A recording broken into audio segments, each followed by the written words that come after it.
Assalamualaikum warahmatullahi wabarakatuh.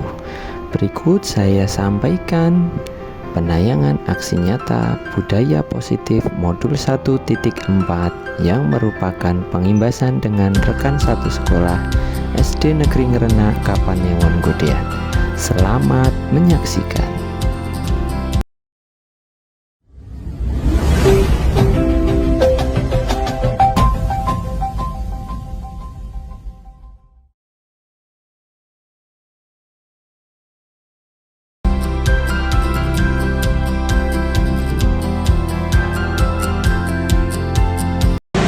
Baik, Assalamualaikum warahmatullahi wabarakatuh. Baik, selamat siang Bapak Ibu. Semoga kita diberikan kesehatan dan kesempatan pada hari ini.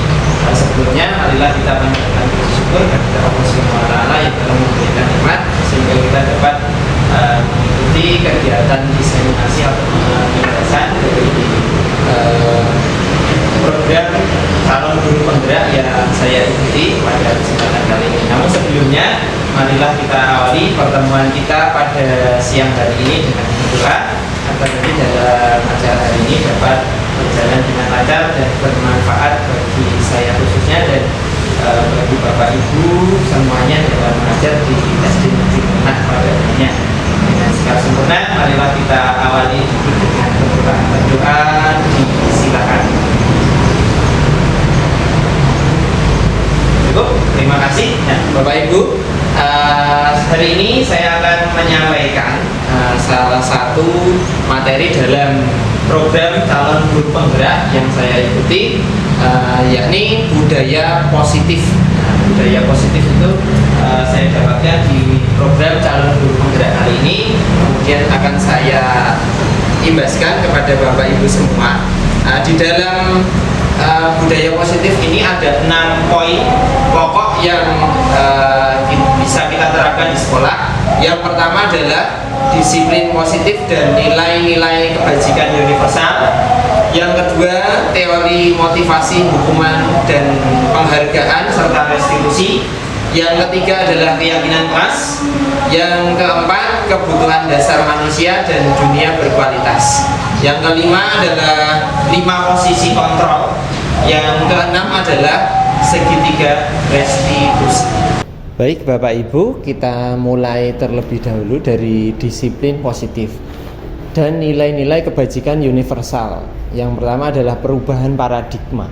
Nah, pertanyaan pemantik cobalah buka. Jadi di sini ada pertanyaan pemantik terlebih dahulu. Apakah Anda atau B membuka kepalan tangan Anda? Mengapa? Apa alasan Anda atau B membuka kepalan tangan Anda? Apakah Anda atau B menutup kepalan tangan Anda? Mengapa? Apa alasan Anda atau B tetap menutup kepalan tangan Anda? Jadi gini, Bapak Ibu silahkan mengepalkan tangan.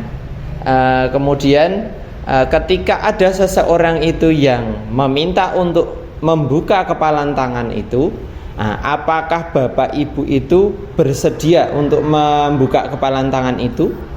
Contoh saja di dalam kepalan tangan Bapak Ibu itu memegang sesuatu hal yang sangat berharga bagi Bapak Ibu. Contohnya adalah mungkin cincin atau apa saja.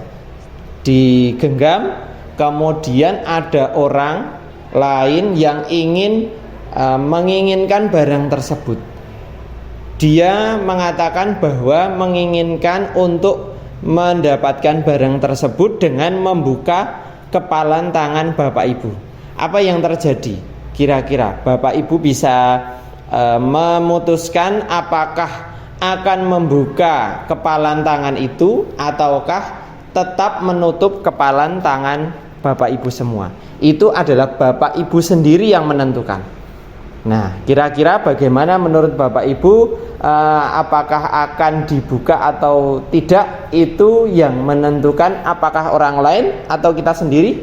Tentu saja Bapak Ibu masing-masing yang menentukan. Karena yang memiliki tangan siapa? Adalah Bapak ibu sendiri. Jadi sesuatu hal yang kita miliki itu pada dasarnya itu adalah kita sendiri yang menentukan. Jadi kemauan intrinsik atau kemauan dari dalam diri kita sendiri yang menentukan. Apabila ada pengaruh dari orang lain yang sangat keras untuk meminta, untuk membuka kepalan tangan, itu tetap Bapak Ibu sendiri yang menentukan. Apabila Bapak Ibu memiliki prinsip yang kuat, pasti Bapak Ibu tidak ingin membukanya. Nah, seperti itu. Kemudian dalam kegiatan ini sesungguhnya siapa yang memegang kendali atau kontrol untuk membuka kepalan tangan? Tentu saja Bapak Ibu sendiri. Karena yang mempunyai kepalan tangan atau mempunyai bagian tubuh itu adalah Bapak Ibu sendiri. Nah, membuka atau menutup kepalan tangan itu adalah hak Bapak Ibu sendiri yang menentukan apakah akan dibuka ataupun ditutup. Nah, kita lanjutkan slide yang berikutnya.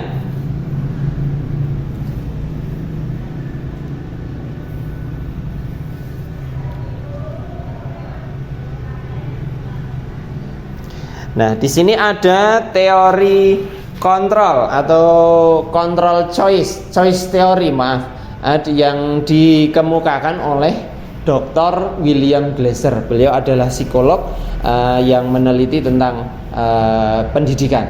Jadi ilusi guru mengontrol murid.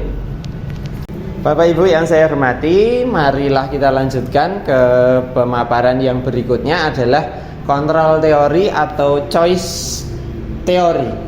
Dikemukakan oleh Dr. William Glasser. Beliau adalah salah satu psikolog. Di sini beliau mengatakan bahwa ilusi guru mengontrol murid. Jadi beliau mengatakan bahwa murid itu dikontrol oleh seorang guru. Kemudian ilusi bahwa semua penguatan positif, efektif dan bermanfaat. Kemudian ilusi bahwa kritik dan membuat orang merasa bersalah dapat menguatkan karakter. Nah, ilusi bahwa orang dewasa memiliki hak untuk memaksa. Dari berbagai macam pernyataan yang dikemukakan oleh Dr. William Glasser ini mungkin ada sedikit benarnya, namun ini adalah sebenarnya adalah mungkin mindset kita yang kita pahami bersama selama ini, bahwa salah satunya adalah bahwa semua penguatan positif itu efektif dan bermanfaat. Oke, betul. Kemudian bahwa kritik dan membuat orang merasa bersalah itu dapat menguatkan karakter. Kadang kita membuat anak itu merasa bersalah dengan peraturan-peraturan yang ada di sekolah. Kemudian mindset kita hal tersebut dapat menguatkan karakter murid kita. Kemudian bahwa orang dewasa memiliki hak untuk memaksa. Nah, kadang mindset yang kita pahami adalah ketika kita berhadapan dengan anak-anak, dengan murid kita bisa memaksa anak itu untuk melakukan sesuatu hal sesuai dengan keinginan kita.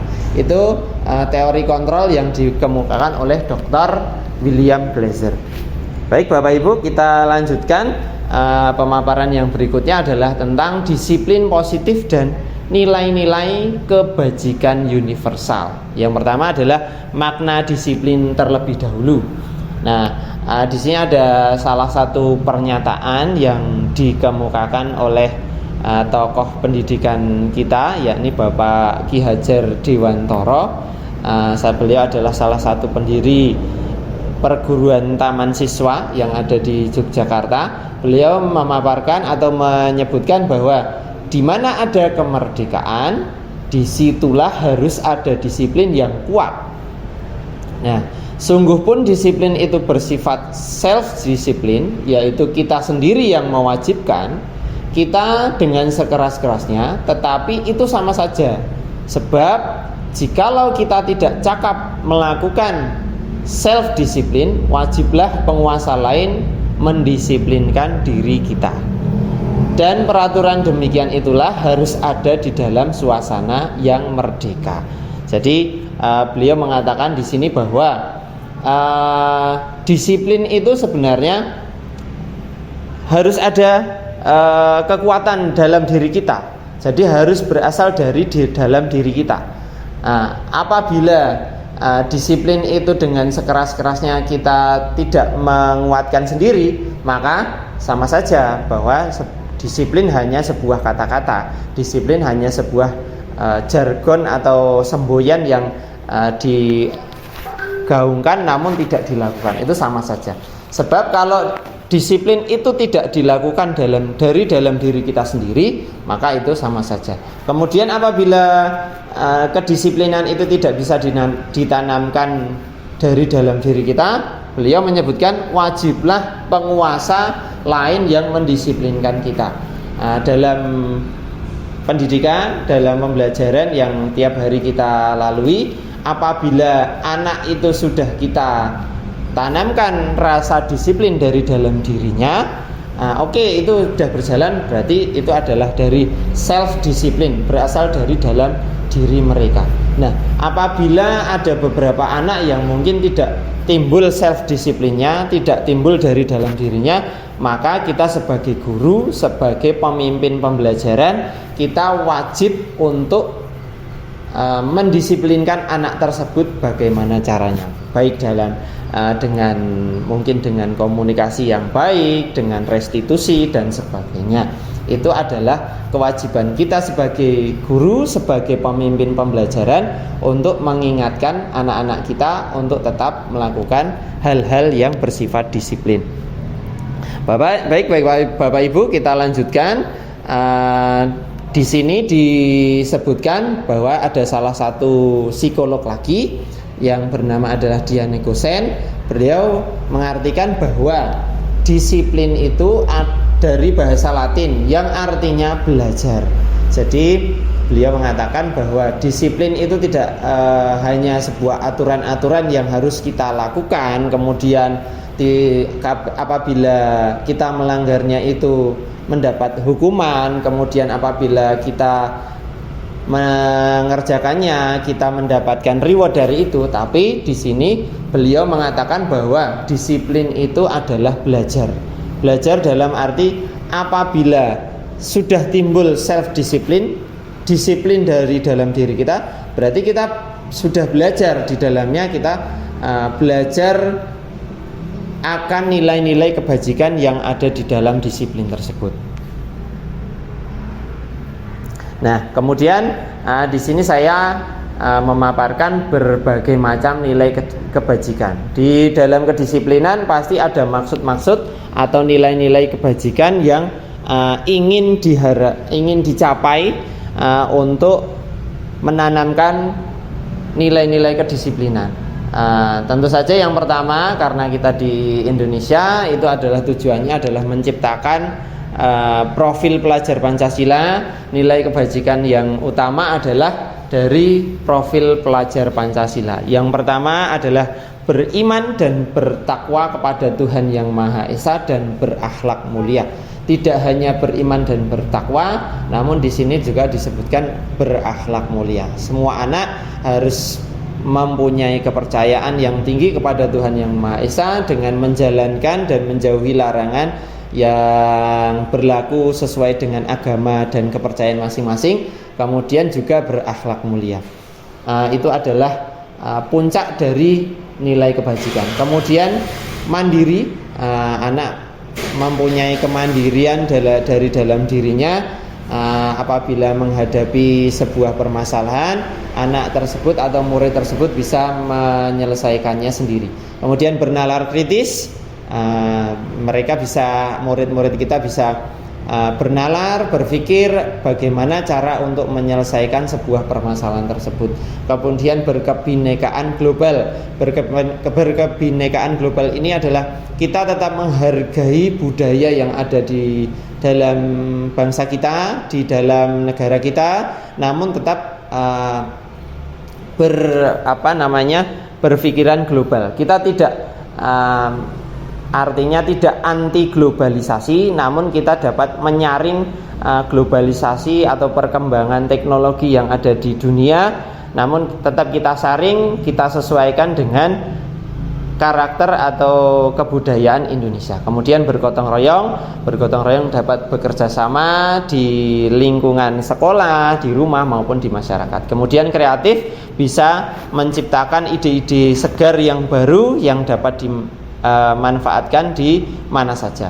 Kemudian dari Ibu Primary Years Program atau PYP, sikap murid adalah toleransi, rasa hormat, kemudian integritas tinggi, mandiri, kemudian menghargai, antusias, empati, keingintahuan, kemudian kreativitas, kerjasama, percaya diri, dan komitmen.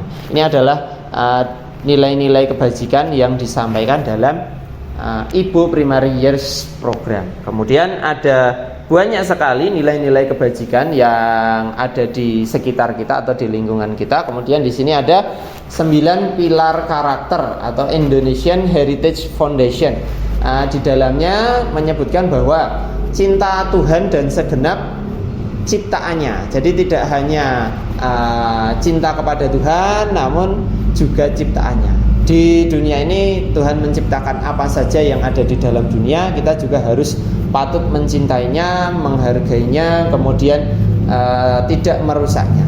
Kemudian kemandirian dan bertanggung jawab, kejujuran atau amanah, diplomatis, hormat dan santun, dermawan, suka menolong dan gotong royong, percaya diri, kreatif, pekerja keras, kepemimpinan dan keadilan, baik dan rendah hati, kemudian toleransi, kedamaian dan kesatuan. Tentu saja sebenarnya masih banyak sekali nilai-nilai kebajikan di sekitar kita yang bisa kita implementasikan, bisa kita terapkan di dunia pendidikan. Namun yang menjadi puncak dari semua nilai kebajikan, tentu saja kita harus menciptakan yang namanya profil pelajar Pancasila yang menjadi tujuan pendidikan kita. Beriman dan bertakwa kepada Tuhan Yang Maha Esa dan berakhlak mulia, mandiri, bernalar kritis, berkebinekaan global, bergotong royong dan kreatif. Itu Bapak Ibu adalah nilai-nilai kebajikan yang bisa kita tanamkan untuk murid-murid kita sehingga kita nanti dapat menciptakan yang namanya keyakinan kelas. Kemudian anak-anak kita dalam berperilaku tentu saja ada alasannya. Setiap perilaku murid kita itu mempunyai motivasi baik dari dalam maupun dari luar.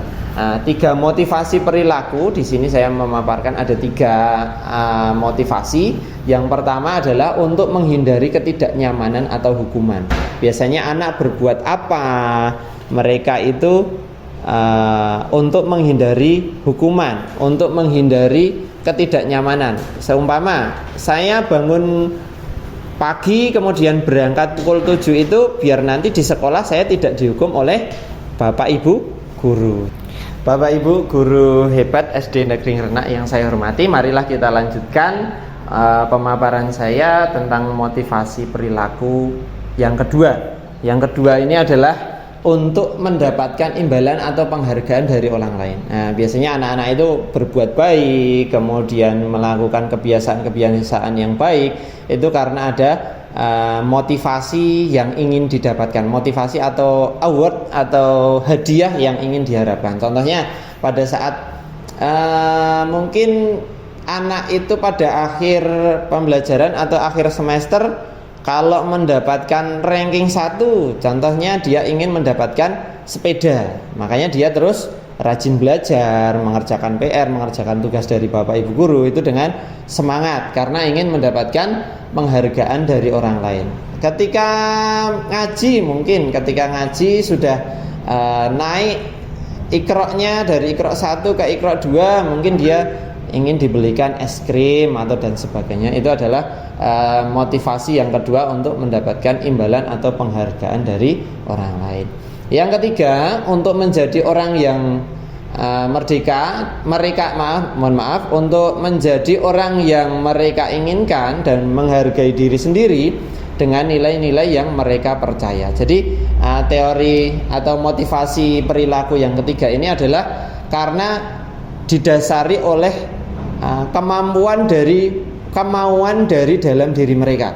Mereka percaya bahwa ketika mereka itu melakukan nilai-nilai kebajikan, itu mereka dari dalam dirinya itu muncul rasa menghargai diri sendiri.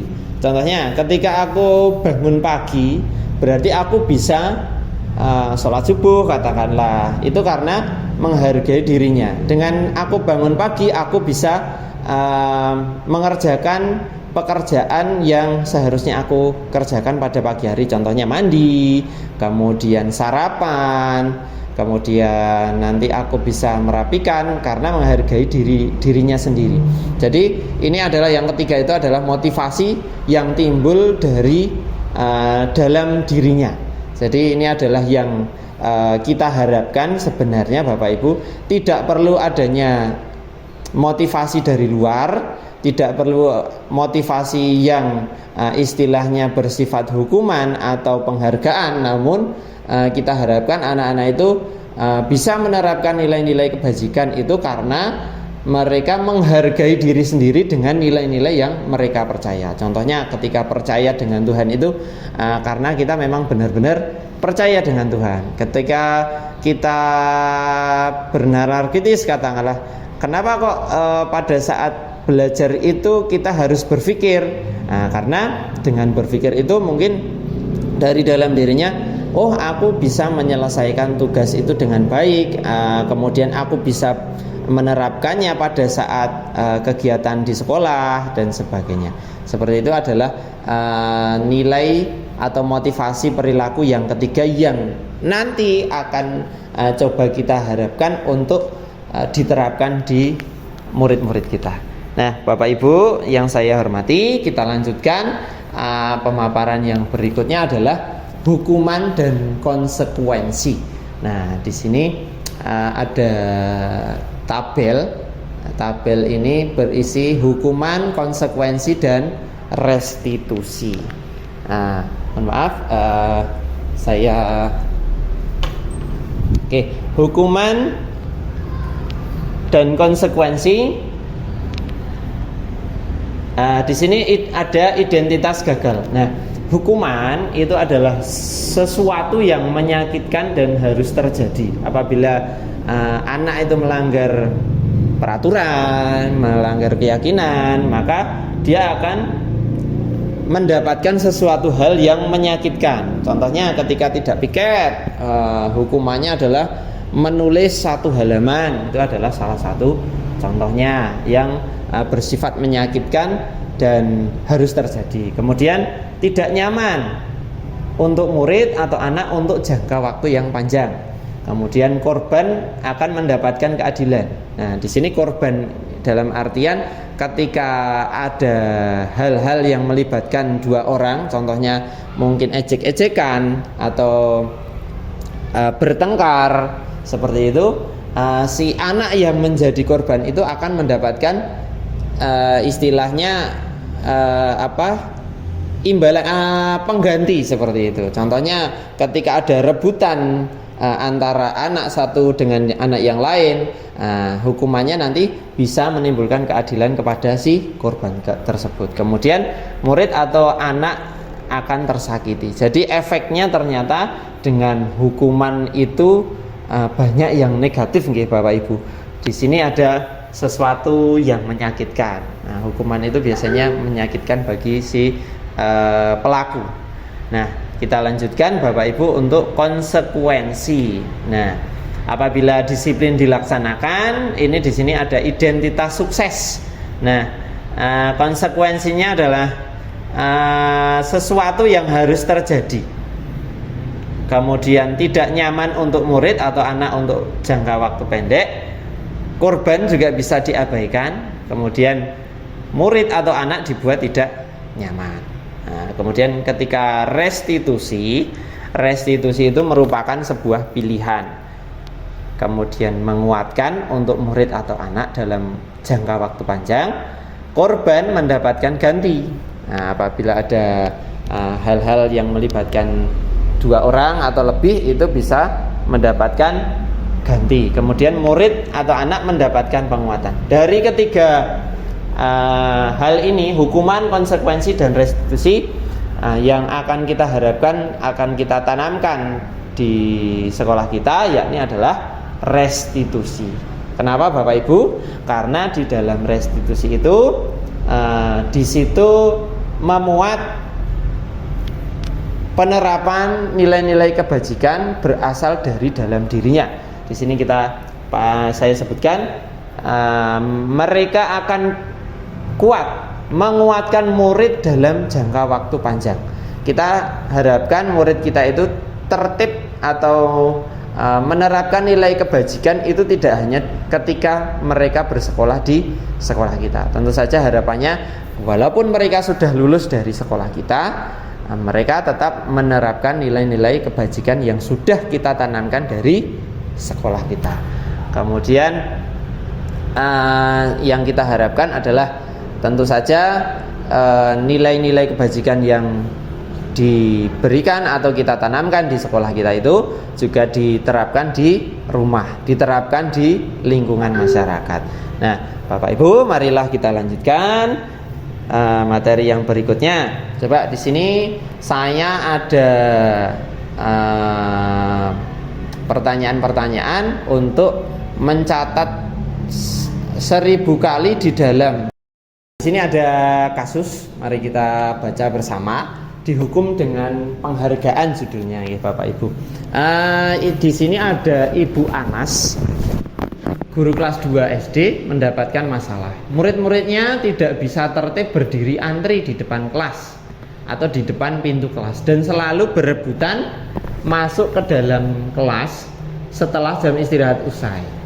Ini tentunya sangat mengganggu proses pembelajaran di mana kelas tidak dapat mulai tepat waktu karena Ibu Anas sibuk menenangkan murid-muridnya untuk waktu yang lama. Akhirnya Bu Anas berpikir cepat dan mengandalkan stiker bintang.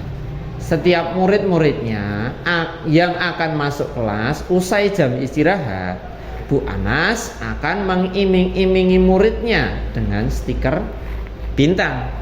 Siapa yang dapat berdiri lurus dan berbaris rapi, antri di depan pintu, dapat bintang dari Bu Anas. Nah, sebagian besar murid-muridnya menyambut tantangan tersebut dan langsung berdiri rapi di depan pintu agar mendapatkan stiker bintang.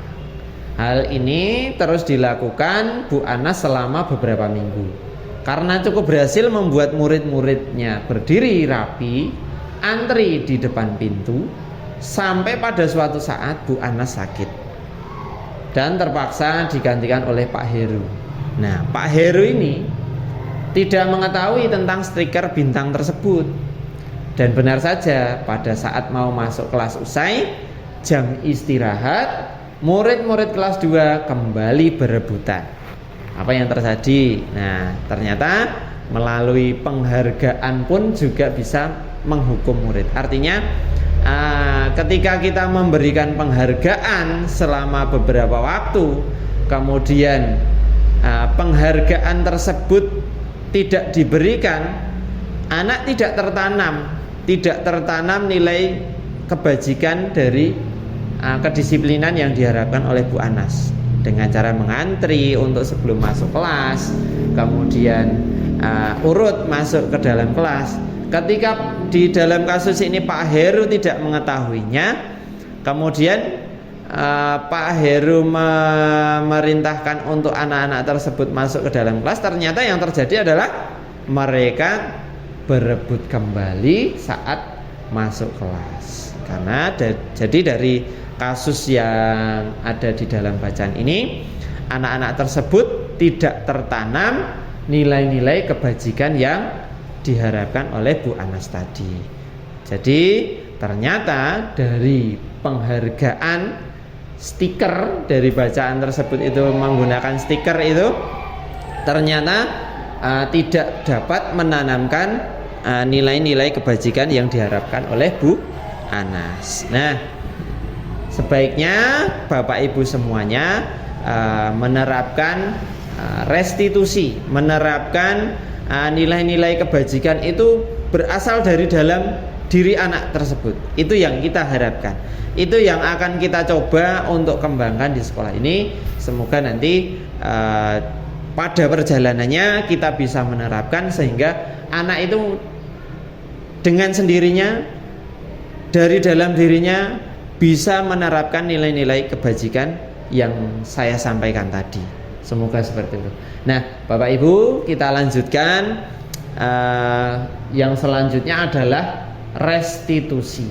Nah, restitusi ini adalah proses untuk menciptakan kondisi bagi murid untuk memperbaiki kesalahan mereka, kemudian sehingga mereka bisa kembali pada kelompok mereka dengan karakter yang lebih kuat. Jadi fungsinya restitusi itu ketika anak melakukan kesalahan, mereka kita perbaiki kesalahan mereka, kemudian mereka kita kuatkan karakternya sehingga mereka bisa masuk lagi ke dalam kelompok mereka.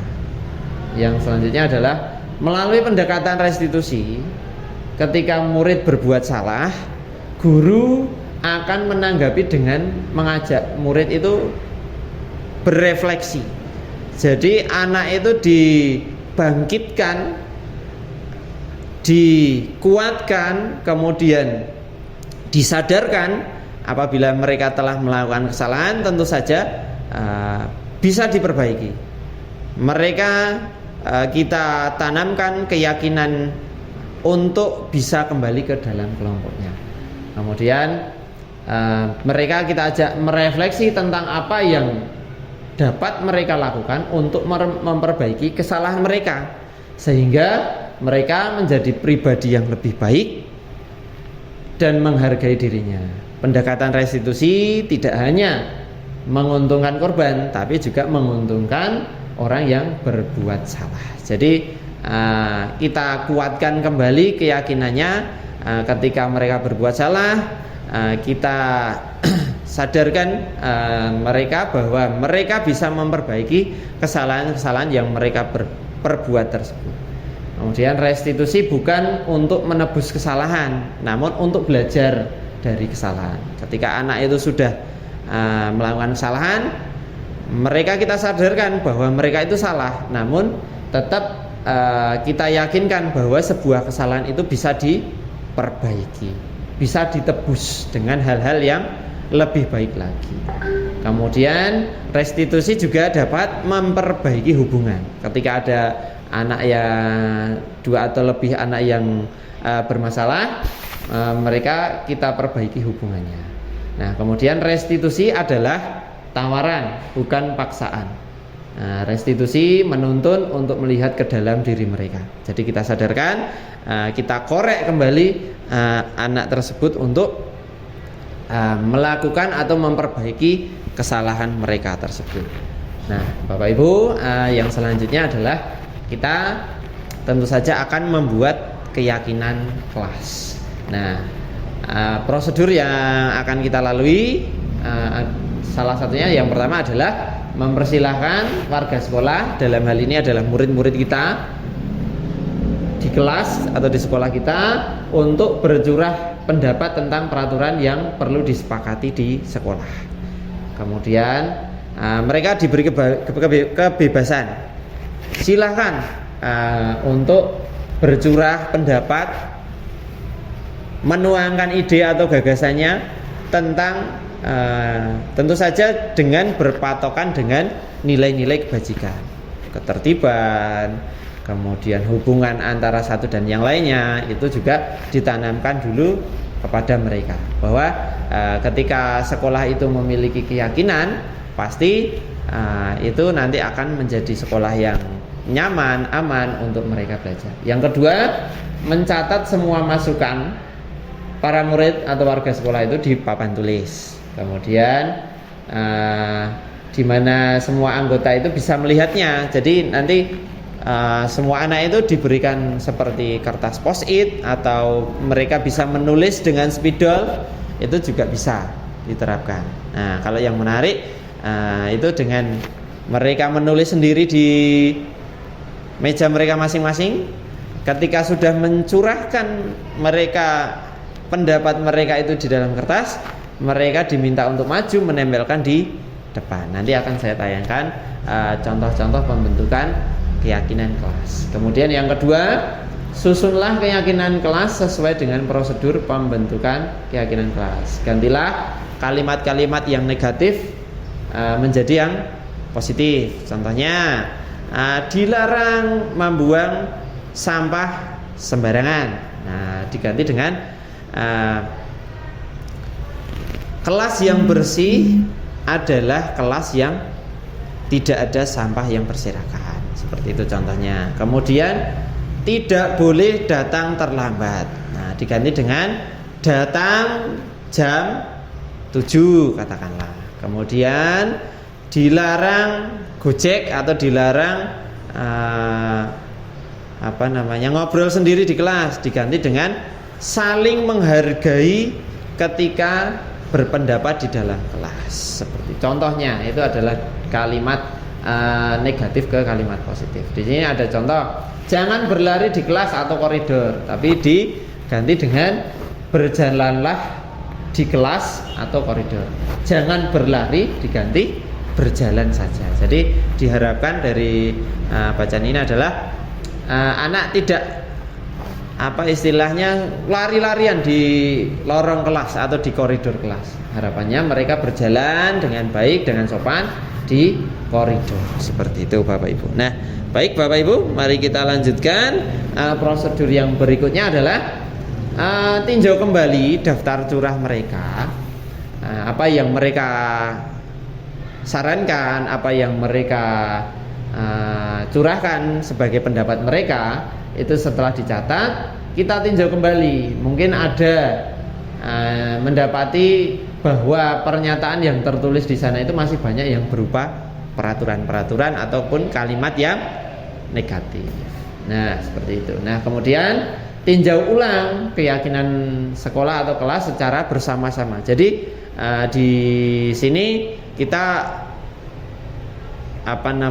meningkatkan kolaborasi antara guru dan murid. Jadi peraturan ini tidak hanya dibuat oleh guru, tidak dibuat oleh Bapak Ibu guru sendiri, namun peraturan itu dibuat bersama-sama antara guru dan murid. Jadi ini peraturan atau keyakinan kelas yang akan dibuat ini juga berpihak kepada murid kita. Kebutuhan dasar manusia. Dari kebutuhan dasar manusia itu ada banyak ya. Tentu Bapak Ibu di sini semuanya pasti punya pasti memiliki kebutuhan dasar. Yang pertama adalah kebutuhan bertahan hidup. Tentu saja kita di dunia ini kita mencoba bertahan agar tetap hidup, agar tetap bisa bermanfaat bagi keluarga, bagi anak-anak kita di sekolah. Kemudian yang kedua, tentu saja kita memerlukan yang namanya kasih sayang dan rasa diterima. Nah, ini tentu saja Bapak Ibu membutuhkan ini juga ya. Apalagi anak-anak. Nah, anak-anak yang membutuhkan kasih sayang dari orang tuanya di rumah, ketika di rumah. Nah, kalau di sekolah ya tentu saja membutuhkan kasih sayang dari kita semua, dari Bapak Ibu guru. Kemudian ada lagi di sini adalah penguasaan. Nah, dalam artian mereka itu tidak menjadi penguasa di dalam kelas, menjadi istilahnya yang negatif itu seperti premannya di kelas, itu tidak, tapi mereka membutuhkan pengakuan, atas kemampuannya. Ketika anak itu presentasi di depan, anak itu mengerjakan soal dengan baik, mereka itu butuh diakui. Nah, tentu saja pengakuannya itu dengan berbagai macam cara, bisa dengan mungkin seperti aplaus dari teman-temannya, seperti mungkin kata-kata dari Bapak Ibu guru, itu juga salah satu penguasaan atau pengakuan atas kemampuan anak tersebut. Nah, yang berikutnya adalah kebebasan. Anak kadang kalau di dalam kelas, ketika Bapak Ibu guru itu menjelaskan dari awal sampai akhir, anak itu kadang ngantuk. Itu adalah salah satu yang tidak terpenuhi adalah apa? Nilai kebebasan. Mereka tidak bebas untuk mengekspresikan.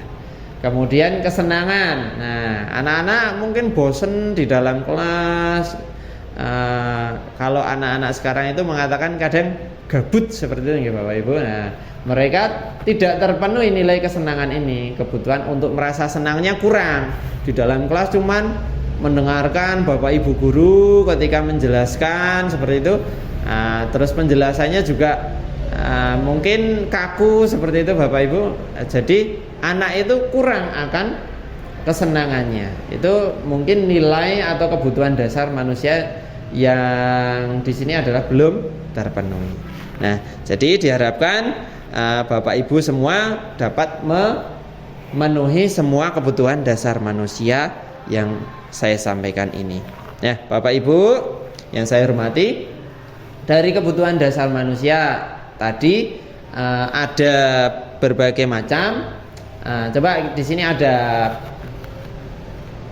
bacaan, iseng aja sih aku sebenarnya. Aku senang lihat kepala sekolah baru itu kebingungan kalau ku tanya-tanya di rapat. Ini adalah memenuhi kebutuhan kesenangan. Nah, kemudian ya biar dia kenal sama aku dan aku ingin nantinya bisa deket sama dan kerja bareng sama dia. Kayaknya orangnya baik sih. Ini adalah mengharapkan cinta dan kasih sayang. Seperti itu Bapak Ibu. Itu adalah salah satu dua contoh yang memerlukan kebutuhan dasar manusia. Nah, Bapak Ibu yang saya hormati, kita lanjutkan pemaparan yang berikutnya adalah posisi kontrol. Posisi kontrol ini adalah Bapak Ibu guru semuanya itu sebagai pemimpin pembelajaran di kelasnya, di sekolah kita.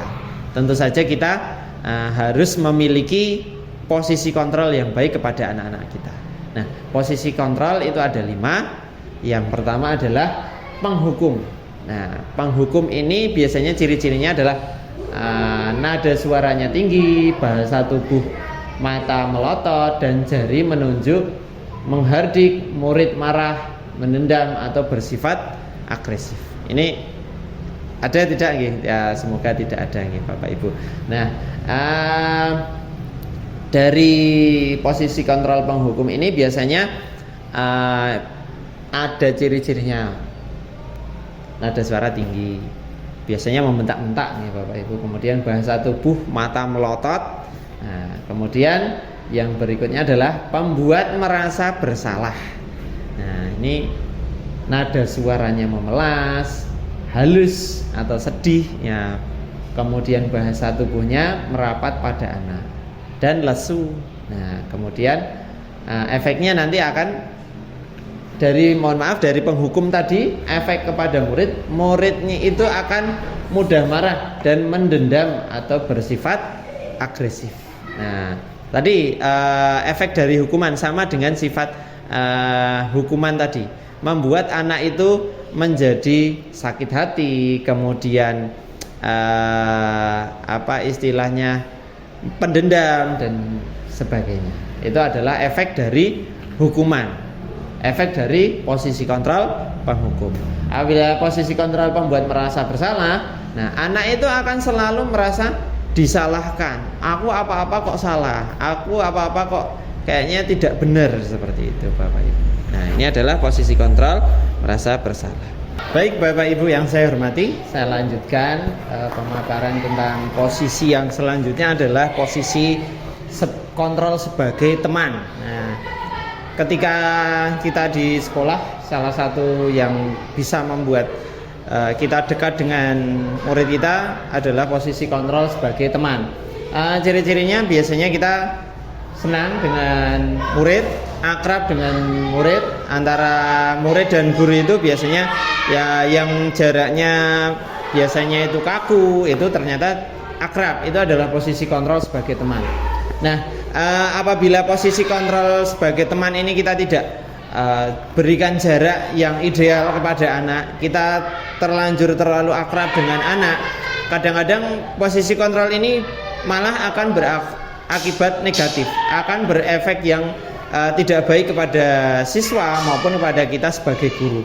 Nah, efeknya ketika kita tidak bisa menjaga kontrol ini dengan baik, tidak bisa menempatkan atau tidak bisa menjaga jaraknya antara guru dan murid itu dengan baik, nanti akan berefek negatif juga. Efeknya adalah murid menjadi marah dan mendendam atau bersifat agresif. Ketika kita terbiasa menjadi temannya, kemudian kita tahu-tahu memberikan hukuman atau bersifat tidak kooperatif dengan mereka, nanti murid bisa jadi akan menjadi marah, kemudian negatif. Yang tadinya akrab, dekat-dekat, tahu-tahu kok menjaga jarak. Nah, anak akan menjadi marah, menjadi agresif, kecewa. Yang biasanya akrab, bisa ngobrol seperti teman, tahu-tahu jaraknya menjadi terlalu jauh. Mereka akan kecewa, mereka akan cenderung ke arah agresif seperti itu, Bapak Ibu.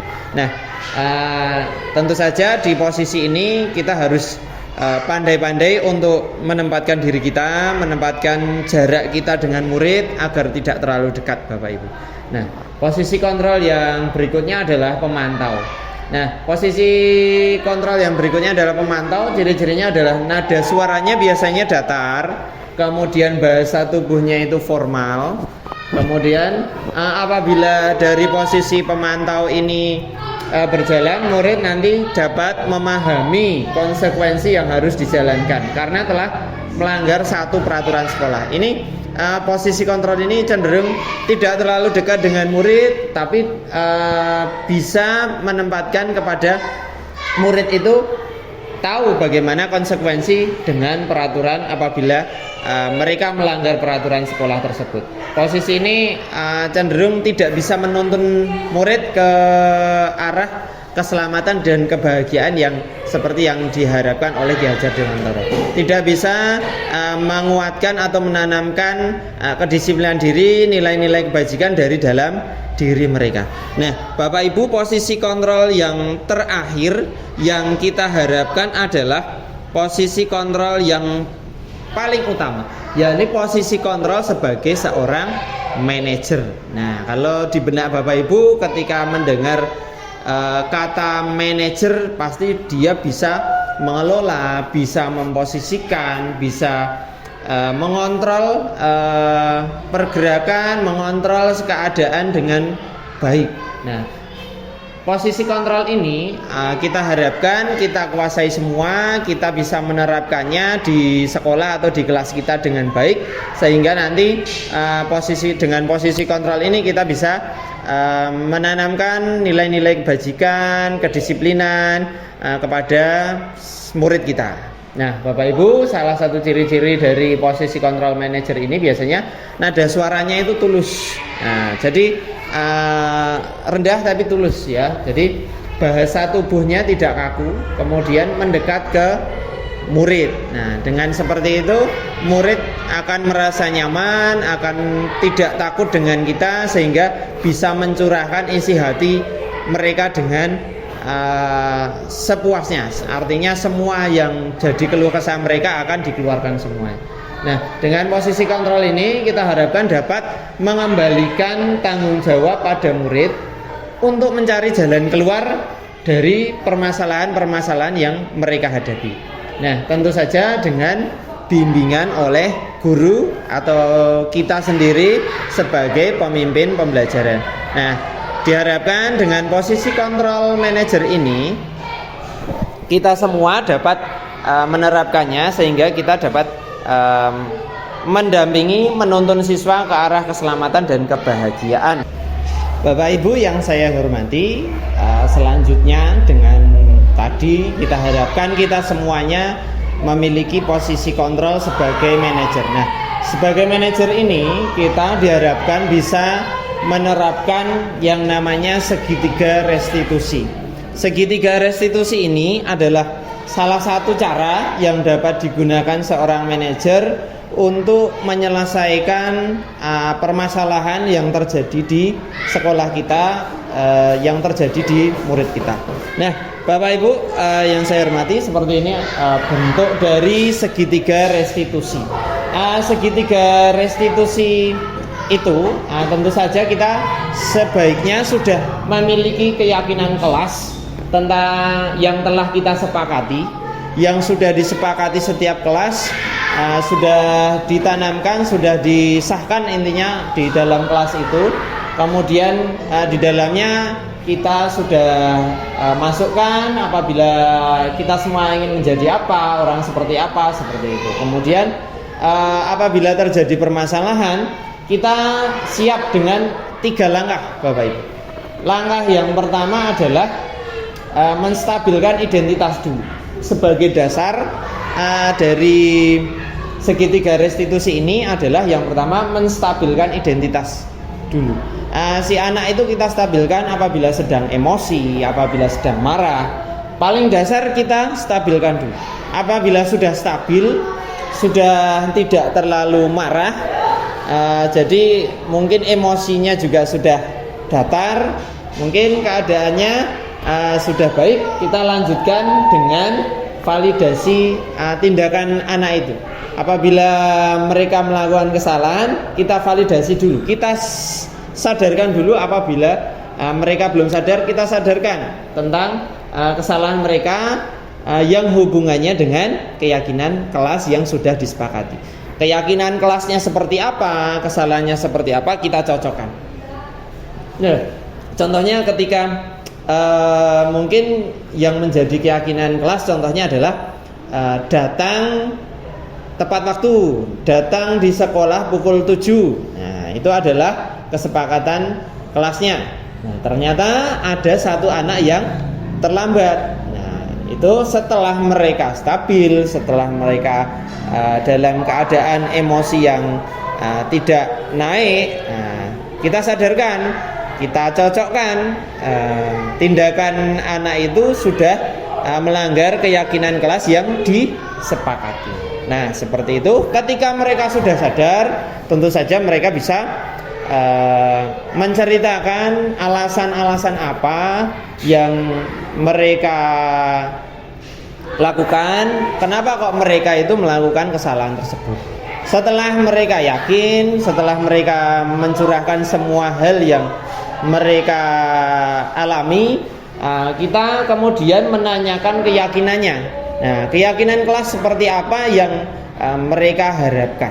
Tadinya keyakinan kelas itu sudah disepakati, ternyata mereka melanggar. Kemudian menanyakan kembali kepada si anak ini keyakinan kelas yang ideal menurut si anak ini, si murid kita ini. Setelah yakin, tentu saja anak itu menjadi sadar. Berarti anak ini sudah menyadari bahwa sudah melakukan kesalahan. Mereka bisa memperbaiki kesalahan itu dengan hal-hal yang lebih baik. Nah, seperti itu. Itu adalah salah satu contoh untuk segitiga restitusi, Bapak Ibu. Nah, dalam kesempatan kali ini akan saya tayangkan contoh-contoh. Tadi kita sudah membuat keyakinan kelas. Nah, ini adalah salah satu dokumentasi yang saya miliki untuk pembuatan keyakinan kelas. Jadi prosedurnya adalah keyakinan kelas, anak-anak menuliskan apa yang mereka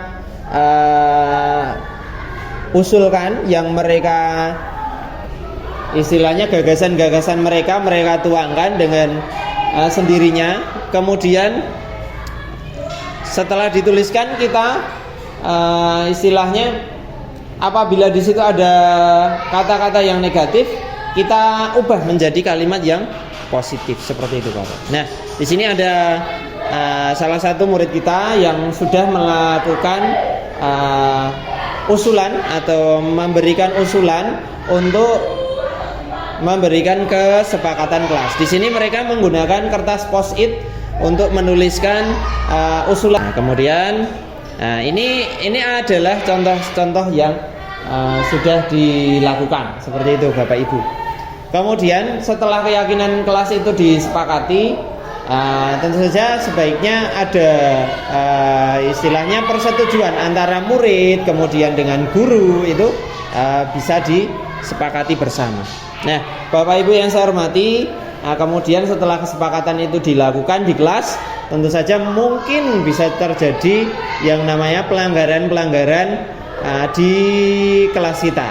Nah, pelanggaran-pelanggaran itu seharusnya disikapi dengan tidak emosional. Kita sebagai guru, kita posisikan diri kita sebagai posisi kontrol manager. Jangan sampai kita langsung menghukum tanpa ada konfirmasi, tidak ada kita gunakan segitiga restitusi, Bapak Ibu. Nah, di sini saya memiliki salah satu contoh penerapan segitiga restitusi yang saya miliki, yang kemarin saya gunakan pada saat mengerjakan LMS di program calon guru penggerak ini.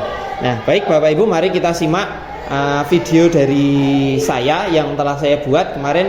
Ada 2 kasus yang saya selesaikan. Yang pertama adalah kasusnya Mas Dani. Itu terjadi ketika ada ejek-ejekan di kelas, kemudian dia marah sampai mau memukulnya. Untungnya tidak terjadi seperti itu. Mari kita saksikan kasus yang pertama terlebih dahulu, Bapak Ibu. Selamat pagi, Dani. Selamat pagi, Pak Mei. Sudah tahu kamu Pak Mei panggil ke sini dalam rangka apa? Nah, jadi begini. Kemarin Pak Mei mendapatkan laporan dari kelas kalau ternyata di kelas 6 itu terjadi keributan, terjadi ejek-ejekan, kemudian kamunya sepertinya marah-marah. Betul seperti itu? Iya, Pak. Habisnya Zidan ngecek nama bapakku. Jadinya aku marah sekali sama dia. Untung saja tidak saya pukul, Pak. Baik, kenapa kamu marah-marah? Aku tersinggung, Pak. Habisnya aku kan sedang konsentrasi belajar, tapi dia selalu mengolok-olok. Baik, sebagai manusia, Pak Mei juga punya bapak. Pak Mei juga punya bapak. Pak Mei pasti juga akan tersinggung kalau bapaknya Pak Mei itu menjadi bahan ejek-ejekan. Dan pasti Pak Mei juga akan marah seperti kamu. Nah, tapi alhamdulillah kamu tidak berbuat yang lebih parah lagi, seperti menampar, memukulnya. Nah, sekarang Pak Mei minta kamu lebih bersabar lagi ya, Pak. Nah, sekarang ketika kamu marah-marah di kelas itu, kamu melanggar keyakinan kelas tidak? Iya, Pak. Keyakinan kelas apa yang telah kamu langgar? Saya marah-marah sama Zidan, Pak. Jadi saya telah melanggar keamanan kelas dan saling menghormati. Sekarang kamu sudah tahu pelanggaran apa yang kamu lakukan, dan kamu harus tahu bagaimana menjaga keamanan kelas dan menghormati teman itu penting. Sekarang, keyakinan apa yang sebaiknya kamu lakukan ketika hal yang sama ini akan terjadi kembali kepada kamu? Sebelumnya saya mohon maaf atas perbuatan saya yang akan lebih menjaga emosi saya dengan sabar ketika hal itu terjadi lagi, dan saya akan selalu menghargai teman saya dimanapun. Terima kasih. Jadi kamu sekarang sudah tahu kesalahan dan bagaimana memperbaiki kesalahan tadi. Jangan diulangi lagi ya. Ya, baik. Sekarang kamu boleh kembali ke kelas dan tolong jaga keamanan kelas dengan baik dan tidak ribut lagi di kelas. Selamat pagi, Kevin. Apa kabar kamu hari ini? Sudah tahu kamu Pak Mei panggil di sini untuk apa?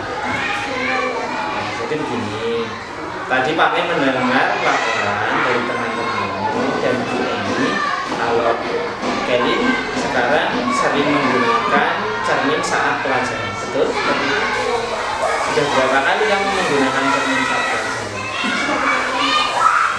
Kamu gunakan itu apa?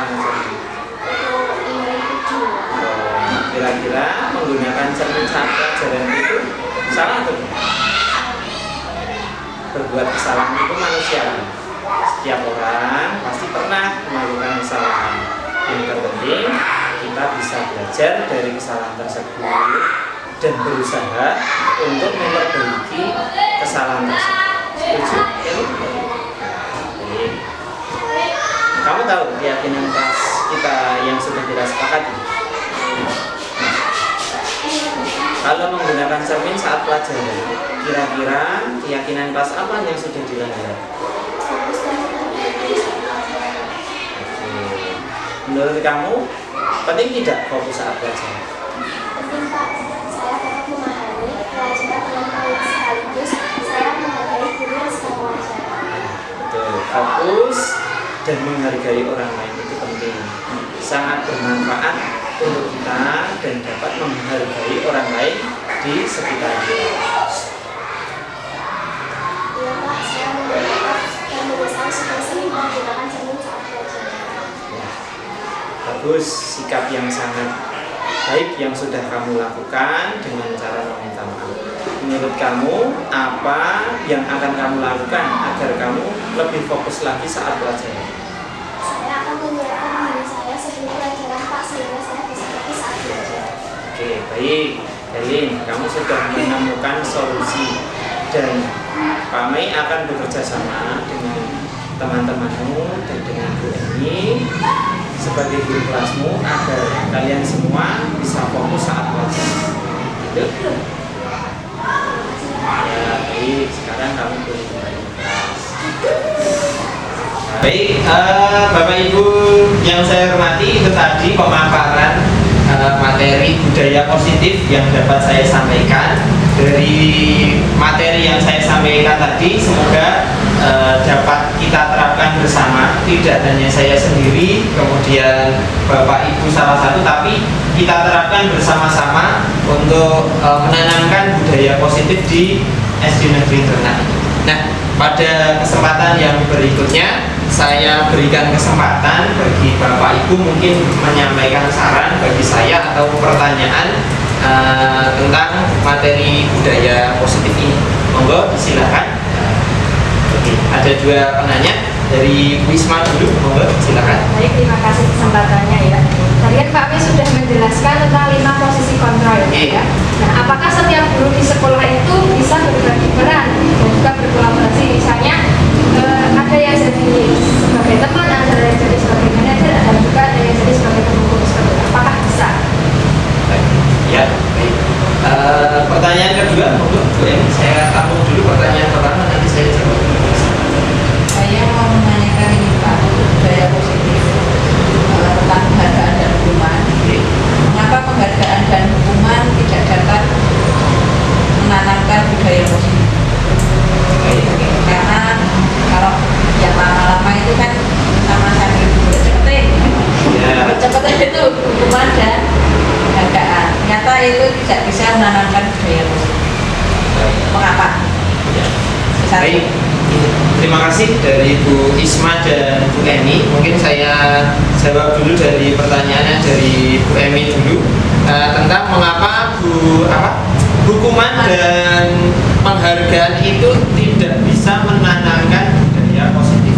Nah, penghargaan dan hukuman itu dapat memiliki efek, ya. Efeknya itu tergantung pada bagaimana dan mengapa mereka diberikan. Namun ada beberapa alasan kenapa kok hukuman dan penghargaan itu tidak bisa menumbuhkan kemauan dari dalam diri si anak. Ada beberapa faktor yang dapat mempengaruhi itu. Yang pertama adalah ketergantungan pada penghargaan dan hukuman. Seperti tadi pada kasus siapa tadi, Bu Anas ya, itu adalah ketika ada stiker bintang itu mereka menjadi tertib, tapi ketika Pak Heru yang menggantikan itu tidak tahu kalau ada stiker bintang itu, antriannya jadi semrawut, tidak tertib seperti itu. Jadi penghargaan dan hukuman itu akan menimbulkan ketergantungan.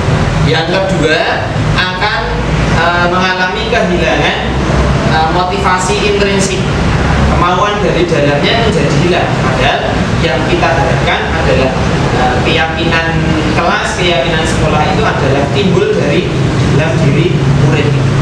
Yang ketiga adalah efeknya sementara, mirip dengan yang pertama tadi, ketergantungan. Ketika ada reward and punishment, ya itu adalah efeknya hanya sementara, tidak berefek panjang. Ketika murid itu mempunyai keyakinan kelas yang tinggi yang ditanamkan sejak awal, memang senantiasa tertanam, itu efeknya akan berkepanjangan. Mungkin kita terapkan di sekolah ini, nanti ketika mereka sudah SMP bisa timbul lagi keyakinannya, sehingga anak itu secara berkesinambungan akan menerapkan nilai-nilai kebajikan. Yang keempat adalah perasaan ketidakadilan. Ketika anak ada yang mendapatkan penghargaan, pasti ada yang tidak.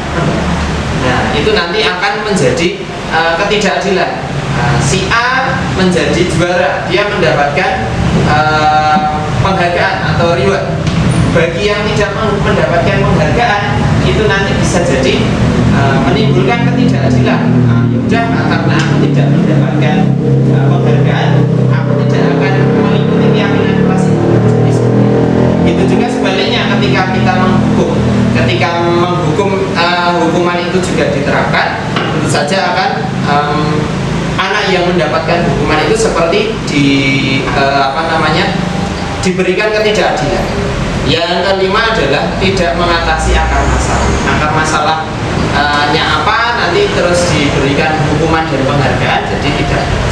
Yang keenam adalah potensi manipulasi. Ketika tadi seperti ada penghargaan, kemungkinan bahwa penghargaan atau hukuman itu dapat dimanipulasi oleh individu atau kelompok untuk mencapai kepentingan mereka sendiri. Mereka dalam mindset mereka hanya ingin mendapatkan penghargaan itu tanpa memikirkan proses di mana anak itu menerapkan kedisiplinan. Itu jawaban dari saya. Semoga ini nanti dapat menjawab pertanyaan. Kemudian pertanyaan yang kedua dari Bu Isma tentang apa tadi Bu? Posisi kontrol apakah bisa dibagi ya? Dibagi. Nah, sebagai guru kita diharapkan memahami filosofi pendidikan menurut Ki Hajar Dewantara. Ini adalah mengartikan pendidikan itu menuntun untuk menuju keselamatan dan kebahagiaan. Nah, arti kata menuntun di sini kita harus bersama-sama murid untuk bersama-sama menuju keselamatan itu bersama. Jadi ketika kita menuntun murid, berarti kita jejer atau bergandengan tangan.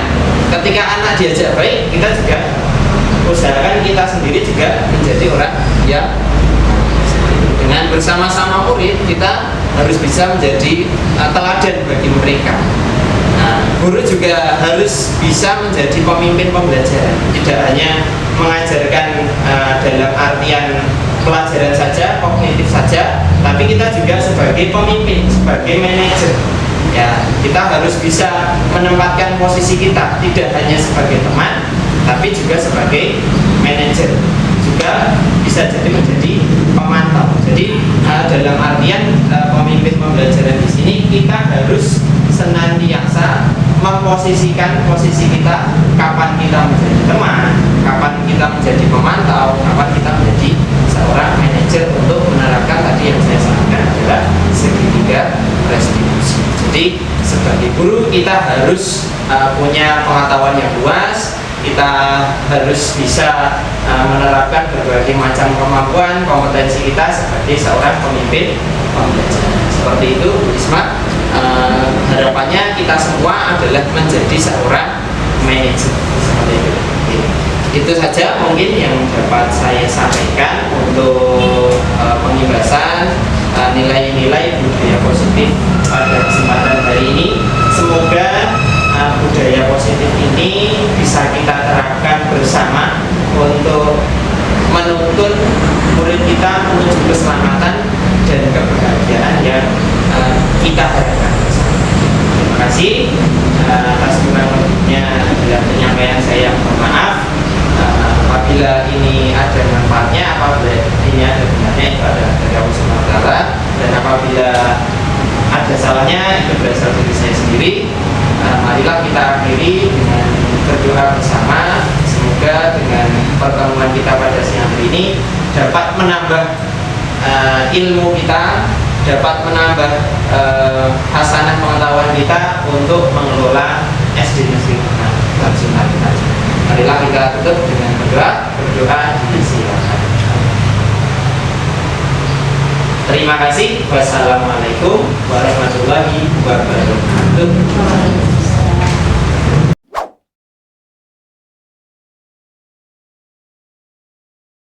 Tanggapan saya mengenai presentasi hari ini sangat menarik karena menambah pemahaman terkait budaya positif di sekolah, khususnya posisi guru sebagai manajer, di mana manajer itu memerlukan pengalaman yang artinya guru terus berusaha memposisikan diri sebagai manajer secara konsisten.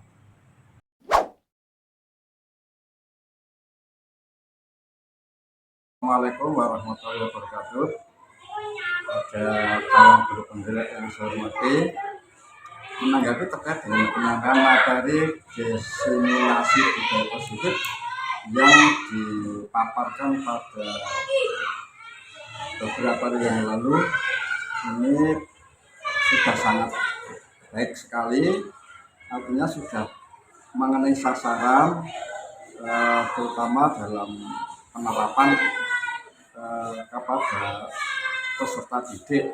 Ini sudah mulai